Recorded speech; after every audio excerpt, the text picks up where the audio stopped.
მონაწილეებს ყოველ ეტაპზე სხვადასხვა საფეხბურთო მატჩის მონაკვეთის წაყვანა მოუწევთ. მათ რა თქმა უნდა კომპეტენტური ჟიური შეაფასებს და ისინი არიან. მსახიობი სოსო ლაღიძე, ფეხბურთელი დავით მუჯირი და სპორტული კომენტატორი დავით მინაშვილი. სოსო ლაღიძე, მსახიობი, საქართველოს დამსახურებული არტისტი.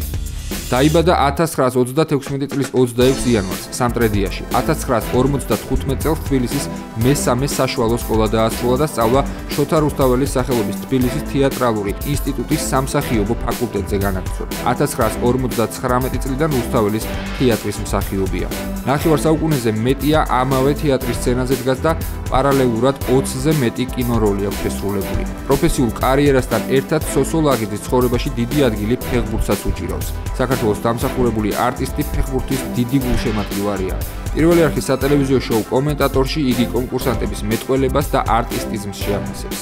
დიდი გულშემატკივარი ხარ ფეხბურთის და ვერაფერს გამოგაპარებინ ალბათ. გარდა იმისა, რომ გულშემატკივარი ვარ, თამაშობდი და მე ახლა არ მინდა ახლა მსახიობი ვარ, შემიძლია ცოტა წავიტრაბახო კიდეც. ნიშა მესხთან მითამაშია და სერგო კოტრიკაძე მეკარე იყო. მაშინ იყო ფშმ-ი, აი ესეთი ახალგაზრდული სკოლა იყო.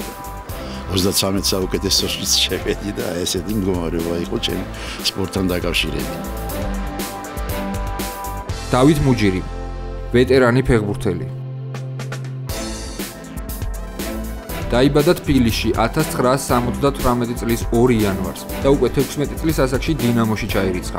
აქტიური საფეხბურთო კარიერის განმავლობაში დინამოს გარდა თბილისის ლოკომოტივის, ტირასპოლის შერიფის, გრაცის შტურმის, სამარის კრილია სოვეტოვის, მოსკოვის ლოკომოტივის, ჰიროსიმის, სანფრეჩეს და ზესტაფონის ღირსებას იცავდა.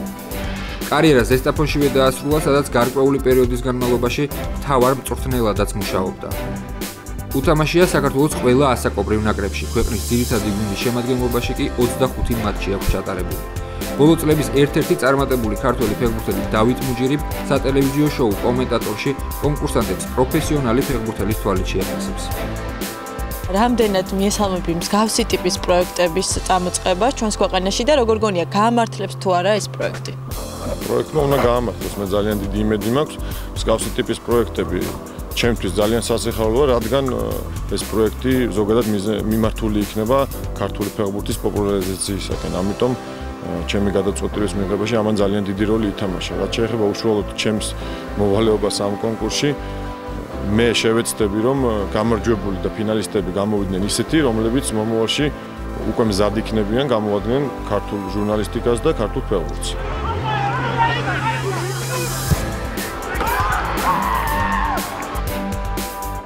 დავით მინაშვილი, კომენტატორი.